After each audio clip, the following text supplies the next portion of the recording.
자, 반갑습니다. 정명훈입니다. 자, 2023학년도 대학 수학능력시험 9월 모의평가, 자, 총평 시작하도록 하겠습니다. 우선 시험 보시느라고 고생들 많으셨고요. 저는 이제 촬영 끝나고 또 저녁 때 수업하러 가는데 제 수업을 오늘 또 들으러 오는 학생들은 얼마나 고생스럽겠습니까? 제가 이제 지난주에 뭐라 그랬냐면 어차피 이제 마치 이제 대학 가서 이제 좀 술을 먹다 보면 술 먹은 날 다음 날은 해장술로 약간 이런 느낌. 그래서 시험의 그 스트레스와 고통은 저녁 때 와서 시험을 또 보고 수업을 들음으로써 푸는 게 어떠냐 이런 얘기인데 지금 벌써 오늘 지금 보니까 병결로 오늘 못 오겠다라는 학생들이 굉장히 많네요. 왜 병결이죠? 오늘 시험 보느라고 아마 힘들어서 그런 것 같아요. 많이들 그런 것 같고 시험 한번 보면 이제 진이 빠지죠.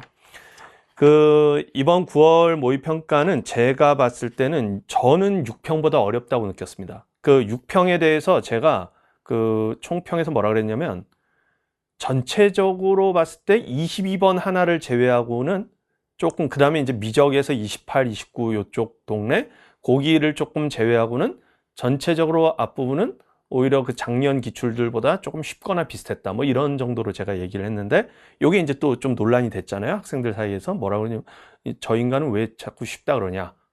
나는 어려웠는데, 그리고 실제로 컷도 좀 안 좋게 나왔고, 그랬는데, 이런 얘기가 있었는데, 명확하게 구별을 해 보셔야 되는 게, 저는 이제 6평 시험지를 봤을 때는 22번이 분명히 난이도가 꽤 높았습니다. 꽤 높았어요. 그리고 22번 앞에 문제는 그냥 제가 풀면서도 저는 제 시험지 제 인스타에다가 찍어서 올렸었는데 풀이 과정은 적은 게 별로 없거든요. 계산을 한 게 별로 없어요. 풀이가 다 짧고 어떤 거 한 줄, 두 줄, 몇 줄, 그렇게밖에 없었거든요. 그래서 6평 때 22번을 제외하고는 그냥 평이했다. 15번 같은 것도 사실 물론 15번 좀 어려워했지만 학생들이 어떤 특정 발상, 이게 무슨 거에 약수배수와 관련돼 있다는 발상만 하면 그냥 금방 또 생각할 수 있는 그런 것들이었는데, 제가 이번 9평을 풀면서는 우선 저 자신이 6평 때보다 더 오래 걸렸어요. 근데 그 이유를 좀 곰곰이 생각해 보면 발상에서 굉장히 이렇게 오래 걸린 건 별로 있지는 않았거든요, 사실. 이건 물론 이제 저기 때문에 그럴 수도 있습니다만. 근데 제가 느끼기에 우선은 6평과 비교했을 때 계산량이 늘었어요. 그리고 이제 발상도 좀 어려운 게 있었죠. 그리고 이번에는 6평과 달리 11번에서 15번 사이 있죠? 11번에서 14번. 거기 부분, 특히 제가 봤을 때 13번. 13번, 14번 여기서 아마 학생들이 좀 시간을 많이 끌었을 것 같아요. 그랬을 것 같고, 도형 문제가 또 이렇게 안 보이면 또 안 보이는 이런 측면이 있잖아요. 집에 가면 보이는. 그런 게 또 있고, 게다가 이번 도형 문제가 약간 물론 이제 또 쌈박한 어떤 풀이 이런 거 있을 수도 있지만 저도 그냥 시간 저한테 주어지면 또 어떤 쌈박한 풀이가 생각날지도 모르겠지만 저 지금 바쁘기 때문에 촬영 이거 5개 하고 총평가 6개 찍고 저 중계동 또 수업하러 지금 가야 되기 때문에 그럴 시간 없습니다. 그냥 무조건 처음에 생각난 풀이로 그냥 쫙쫙 하고 해설 찍고 지금 그러고 있었거든요. 그랬을 때 제 처음 풀이가 코사인 법칙 2번 쓰고 사인 법칙 1번 쓰는 그 풀이였거든요. 그러니까 우선 학생들이 코사인 법칙 2번을 쓴다라는 것도 우선 마음이 준비가 돼 있느냐 이런 것도 있고, 그런 게 잘 안 보일 수 있고, 원의 반지름의 길이가 안 나와 있기 때문에 또 뭔가 생소하다 이렇게 느꼈을 수도 있어요. 그래서 13번 도형 문제가 조금 그랬을 것 같고, 14번 같은 거에서 제 느낌에는 디귿 같은 데서 계산을 하지 않고 계속 뭔가 그래프에 특수한 성질이 있을까로 계속 시간을 끌었던 학생들이 시간을 많이 허비했을 수 있습니다. 그냥 계산해 버렸었으면 그냥 쉬운 건데. 그것도 계산량이 적다면 적고 안 적다면 안 적다라고 볼 수 있는데 저도 한 5줄 걸렸거든요. 디귿. 그러니까 학생들 입장에서 5줄이면 계산량이 많다라고 생각할 수도 있어요. 그런 등의 특징들 때문에. 그리고 12번 같은 거 아주 옛날 유형 같은 느낌인데 나와가지고 또 생소하다 느꼈을 수 있고요. 그런 것 때문에 12, 13, 14 같은 게 조금 시간이 오래 걸렸을 수 있고, 15번도 사실 이번에 6평 15번이랑 비교해 보면 6평 15번은 어떤 아이디어를 딱 생각하면 금방 사실 풀 수 있는 건데, 이거는 아이디어를 생각해도 이게 좀 대입을 여러 번 좀 해줘야 되는 그런 측면이 조금 있죠. 그래서 저는 개인적으로 시간이 더 걸렸어요. 6평 15번보다. 그다음에 20번 같은 게 또 아마도 이거를 2항에서 풀겠다라고 생각을 안 한 학생들은 또 시간이 꽤 걸렸을 수 있습니다. 그랬을 수 있는 문제고, 오히려 21, 22번은 조금 6평 때보다는 좀 쉽지 않았나. 저는 약간 그런 느낌, 예, 그런 느낌이었습니다. 그래서 이걸 보면 이제 뭐냐면 평가원이 다양한 실험을 하고 있다. 6평 때처럼 킬러 하나 어렵게 내고, 그 다음에 뭐 미적 같은 데서 28, 29 같은 거 좀 어렵게 내고, 이렇게 내는 시험지도 있는 반면에 이것처럼 앞부분의 문제들에서 좀 어렵게 내는 시험지. 그러니까 여러분들이 너무 지금 중킬러 강화의 시대, 킬러 약화의 시대 이거를 일면적으로만 보시면 안 됩니다. 무슨 얘기냐면 분명히 킬러의 스케일이 좀 작아진 건 사실인데 전체적으로 보면, 근데 6평 때처럼 22번 하나는 좀 어렵게 나오는 그런 상황, 이런 거 있을 수 있고요. 22번 좀 스케일이 약간 있었죠. 그래도 정답률도 한 2%밖에 안 되지 않습니까? 뭐 하여튼 그랬던 문제, 그렇게 내는 시험지가 있는 반면에 어떤 시험지는 앞부분에서 지금처럼 13, 14번 이런 데서 좀 힘을 줘가지고, 그리고 킬러는 약간 규모를 작게 하고, 이번에 22번은 그 6평 22번보다 쉬웠잖아요, 훨씬. 자, 그러기 때문에 그렇게 좀 내는 시험지가 있을 수도 있고, 그 다음에 발상이 어려운 문제가 나와서 앞에서 탁탁 막히는 문제가 있을 수도 있고, 계산량이 좀 많아서 약간 시간이 쫄려가지고 어려움을 주는 시험지가 있을 수도 있고, 평가원도 제가 봤을 때는 이런 것들 사이에서 계속 줄타기를 하는 것 같아요. 그래서 어떤 단일 유형의 시험지가 나올 것이다. 그리고 공통 과목에서 약간 힘을 줄 수도 있고 선택 과목에 힘을 줄 수도 있어요. 그 저 킬밀미 모의고사에 대해서 여러분들이 뭐 요즘 그 옛날 가형 체제다, 요즘 수능과 안 맞다, 이런 평가들 좀 많이 하시던데, 저는 그 평가가 일면적이라고 봅니다. 뭐냐면 저는 6평 보고 약간 그렇게 낸 측면이 있거든요. 뭐냐면 6평 22번 킬러가 좀 어려웠고, 그리고 이제 미적이 힘이 약간 들어가 있었죠, 6평에서. 그래서 약간 미적에 힘을 줬었어요, 그 킬밀미 모의고사에. 그랬던 시험지인데, 그 6평 때는 분명히 그랬고, 이번에는 사실 공통 과목에 힘이 좀 들어가 있었죠. 그렇다고 보실 수 있고, 미적에서 글쎄 뭐 확통기하는 그렇게 제가 봤을 때 어려웠다고 느낌이 안 들고요. 미적에서 28, 29, 여기도 28, 29가 조금 힘이 들어가 있긴 하네요, 미적에서.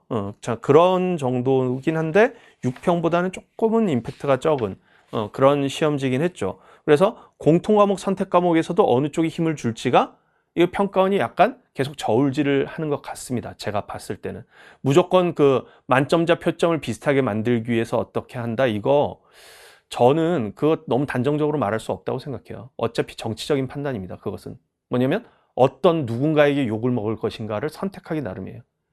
무슨 얘기냐면 확통 만점자에게 욕을 먹을 것이냐, 확통 전체에게 욕을 먹을 것이냐, 뭐 이런 거 있지 않습니까? 공통 과목을 매우 어렵게 내봐요. 어떻게 됩니까? 표점 차이는 줄겠죠. 만점자 표점 차이는 줄겠습니다. 그래서 확통 만점자한테 욕을 안 먹겠죠. 그렇지만 확통 학생들 전체적인 평균이 미적이나 기하, 특히 미적 학생들에 비해서 전체적으로 수학 실력이 조금 낮은 편에 속하기 때문에, 그냥 평균적으로 하는 얘기예요. 평균적으로 그렇기 때문에 공통 과목을 엄청 어렵게 낼 경우, 자, 그럴 경우 확통 학생들이 공통 과목에서 엄청나게 많이 헤매지 않겠어요?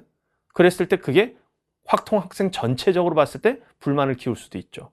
뭐 그런 등의 여러 가지 사실 그 정치적인 판단을 해야 되는 것이거든요, 평가원 입장에서는. 그래서 이게 그냥 기술공학적인 그런 게 아닙니다. 다 정치적인 것이지. 그러기 때문에 제가 봤을 때는 여러 평가원은 여러 수를 두고 저울질을 할 수가 있습니다. 그러니까 제가 이제 무슨 얘기를 하려고 하는 거냐면, 여러 스타일의 시험지가 나올 수 있다. 그 킬러가 옛날처럼 엄청나게 스케일이 큰 그거는 안 나오거나 하나 정도만 나올 것이다 라고, 22번 하나, 그 정도는 우리가 어느 정도 생각할 수 있고요. 그 선에서 공통에다 힘을 줄지 선택에다 힘을 줄지, 발상이 어려운 것으로 하고 계산 짧게 이렇게 낼지, 아니면 발상은 그냥 평이한데 계산 조금 많이 나오게끔 낼지 등등의 이런 것은 평가원이 내기 나름이다. 그러니까 여러분들이 연습하실 때 여러 형태의 여러 스타일의 모의고사들 다 연습을 하셔야 된다는 거예요. 어떤 특정 스타일의 모의고사 가지고만 연습을 했다가는 다른 스타일로 바뀌었을 때 그랬을 때 적응을 못 한단 말이죠. 그러니까 모의고사를 연습하실 때 여러 스타일의 유형들, 그래서 그 제 킬밀미 모의고사 같은 것도 그래서 1회차는 뭐 이렇게 좀 쉽게 내고 그랬다가 또 좀 어렵게 냈다가 공통에 약간 힘줬다가 선택에 힘줬다가 막 이렇게 막 바꿨거든요. 앞으로도 좀 그럴 수 있고요.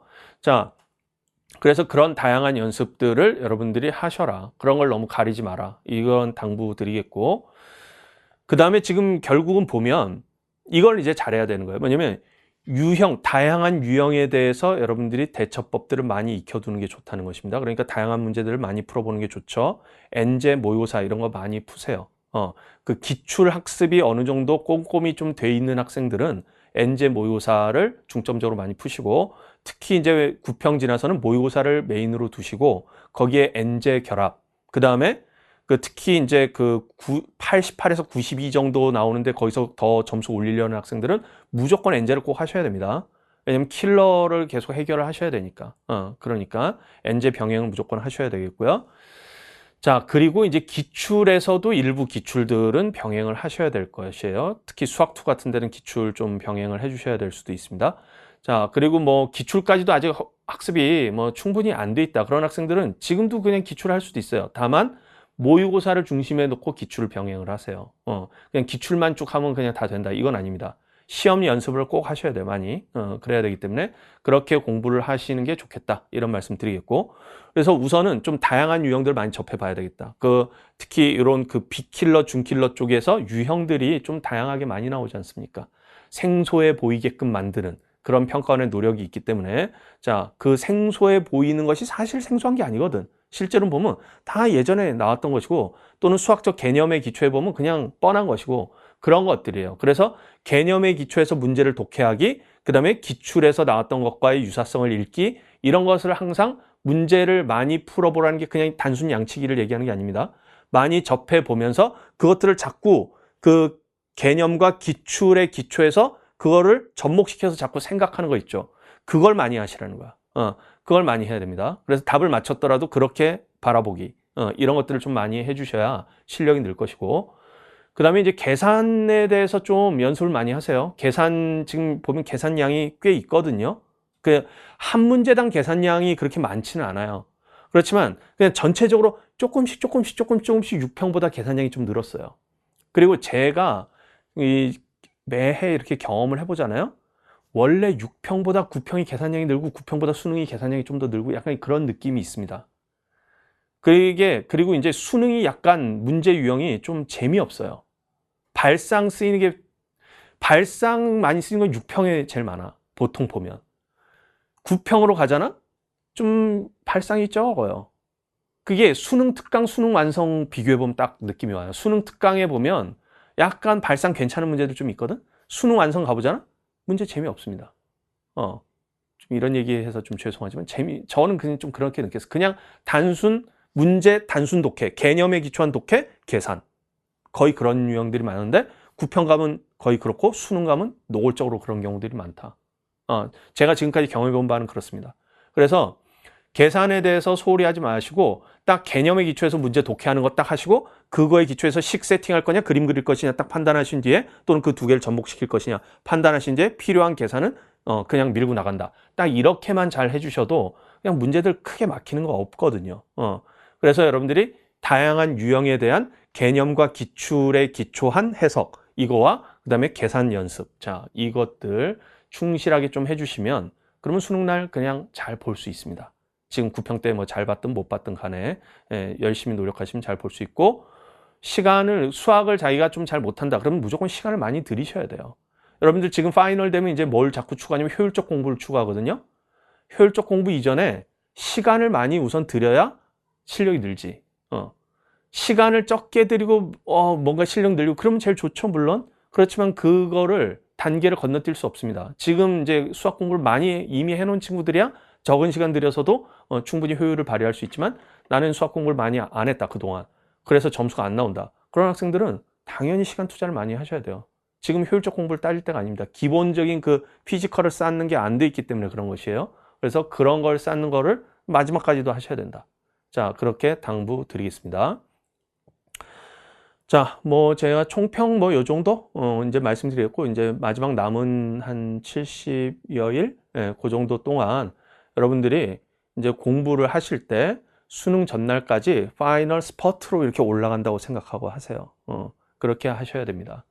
이렇게 하다가 이제 11월쯤 되잖아요. 10월 뭐 11월쯤 되잖아요. 이제는 마무리다 하면서 점점 약간 힘 빼거든. 그 힘 빼는 2, 3주만 있어도 성적은 떨어집니다. 떨어져요. 그래서 항상 지금 뭐 모의고사 뭐 일주일에 한 제가 봤을 때는 적어도 3개 이상, 4개, 많이 할 수 있는 친구는 5개, 뭐 이 정도 할 수 있다고 보는데, 물론 엔제와 기출 조금 약간 병행할 생각하시고 이제 학습 계획을 짜셔야 되겠지만, 이렇게 뭐 그렇게 하다가 이제 막판 되면 이제 뭐 모의고사 안 한다. 모의고사 없이 이제 뭐 기출이나 다시 보자. 그거 안 되는 것입니다. 막판에도 일주일에 한 적어도 2개 이상, 3개나 뭐 이 정도 모의고사 돌리시고, 엔제, 기출, 막판에도 계속 푸시고, 그렇게 하시는 거예요. 그래서 파이널 마지막 11월 수능 직전까지도 자기가 스퍼트를 올려가지고 딱 그 결승선을 통과할 생각을 하세요. 그렇게 해서 마지막까지 최선을 다하시면 수능날 그래도 여러분들이 원하는 결과 최대한 근접하게 받을 수 있지 않을까, 이렇게 생각을 합니다. 뭐 남은 기간 동안 어쨌든 건강 잘 또 챙기시고, 심리, 멘탈 이런 것도 잘 챙기시면서 마지막까지 열심히 해서 자 수능날 좋은 얼굴로 만나보도록 하겠습니다. 자 그러면 이것으로 9월 평가 모의고사 총평 마치도록 하겠습니다.